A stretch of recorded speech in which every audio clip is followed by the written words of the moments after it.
Fellow demons, I have been looking over some of our human files, and it is cause for concern. We may have underestimated God and his creations.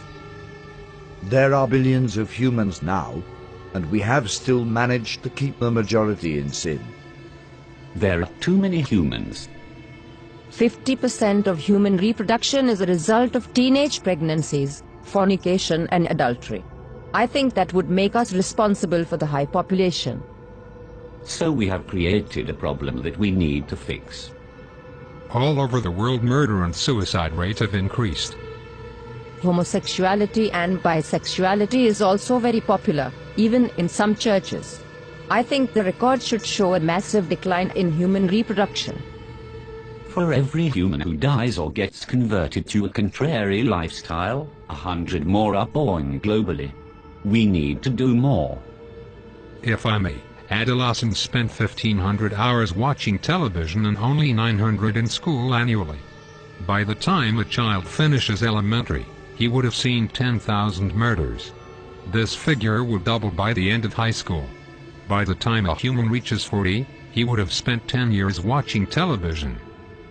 Impressive. But we still need to do more. Fellow demons, I want you to seriously consider what we are up against. It is not God's will that any human perish. He will do everything in his power to save them. It is our duty to make sure they perish. Am I making myself clear? We have been targeting Christians and have destroyed the desire of many for God's word and prayer. Many do not fast, or even witness to those who are perishing in the act of sin. We have nullified the effects of many churches on the community. The reports of people getting saved has been reduced by 64%. I think we are doing a good job. Do you sleep? Yes. Then we can do more. No demon in this room is supposed to find time to sleep and eat. Now tell me where we stand with our attack on the churches. The leaders of the churches are revising their teachings. They encourage members to get back to the Word. What they don't know is, less than half an hour is given to Bible reading in any given week, which amounts to less than 26 hours for the year. Christians have lost the desire to read the very words that tell them how to live. The result is, they mix the sacred with the profane, surrendering all hope of them making it into heaven. Wonderful. Now we have to find a way to force human reproduction into a massive decline. We are thinking a global recession. Making the cost of living so high very few will be able to afford it, unless by dishonest means. The need for money will be so great, and job opportunities so limited, that crime and violence will escalate to alarming levels in many countries. Guns will fall off the market like chewing gums. The prisons will be overcrowded. The graves will expand like hell itself. That should take care of 15% of the population. What else do we have? We can use their own bodies against them. Worldwide pornography. We introduce this on all levels, from billboards to public newspapers. We make pornography an occupation, a career. We will make pornography freely accessible by everyone. It will become a way of life for many, a secret door to pleasure. Nudity is marketable. It is 80% of the population's interest. We start from the mild. A star girl in the daily newspaper, wearing nothing at the top. Then as the desires increase, we introduce more until a man's appetite for sex cannot be satisfied with having just one partner. Adultery and fornication will become an acceptable way of life, even in the church. The scent of sin will go up into God's nostrils. The atmosphere will be utterly polluted with what he hates. Humans will think of nothing but sex.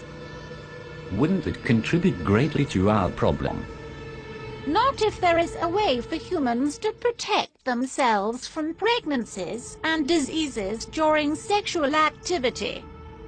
Imagine what will happen if humans had a way of having sex without fear. You are thinking birth control. Yes. protection for both male and female. We'll have our products on every shelf. They'll stand out on their own and will be advertised in such a way that even Christians will be convinced. Once that is established, childbirth will decrease. And sexual activity will rise. Exactly. Sounds real good so far. What else do we have? There is something that we have noticed about these humans over the years. It seems like great emphasis is placed on self. They seem to have forgotten that self-denial is a prerequisite to a Christ-centered life. The self, it seems, have taken top priority. I expected as much. We think it would be good if we applied even greater pressure in this area. Spice up this world a bit. Make material things a lot more attractive to the human eye. This will increase their desire for gain and decrease their passion for God. Men shall be lovers of pleasures rather than lovers of God. Humans have always preferred instant pleasure above spiritual gain. They spend more time on themselves than they do with anything concerning God. Indeed. But all these are outer attacks. It is their minds that we need to control. That is where I come in. I will tell you of our inevitable victory. Within the confines of these walls, there exists a secret chamber. Within that chamber are thousands of demons that have been undergoing extensive training. These demons have read the human manuscripts hundreds of times and have committed the concepts to memory. I refer to them as the New Age seducers. How effective are these seducers? They can convince a man to become a woman. They will convince men to kill themselves for no reason. They will seduce men into having sexual relations with animals. That should turn the stomach of heaven. Precisely. Men will turn on each other within their own groups. The church will be against the church. Politicians against politician. Family against family. The seducers can accomplish this? Without a doubt. Once each group is divided, they'll be unable to stand. There will be some who will only listen to the voice of God.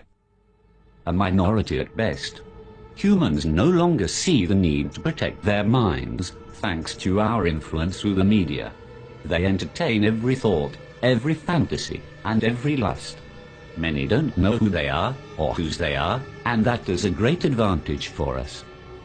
On top of that, there has been a significant decline in prayers and the sincere study of the Holy Scriptures. We have the advantage. Our powers increase as we draw closer to the end. It is time we exact our revenge on God for kicking us out of heaven by sending as many humans to hell as we possibly can. So we go all out this time. I do not want to push God's hand too quickly. I want to savor every moment. I want to watch Jesus beg for these carnal beings till his heart bleeds again. I want him to watch as his children are reduced to godlessness. I want him to watch as his prized creation choose to fornicate and live adulterous lives. I want him to see the hungry die of starvation, the widows and orphans and those in prison go unvisited, and purity become a thing of the past.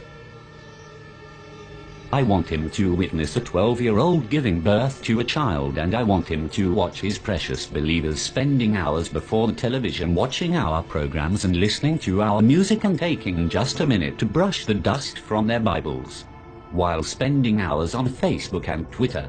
I want him to witness them turning their backs on him for the pleasures of this life. Best of all, I want to watch him resist his own temptation to destroy this world again. Our victory is inevitable. Humans have proven time and time again that they are beyond redemption. They will share our fate in hell. I am convinced that we can still win this war. Arm yourselves, fellow demons. We go to war.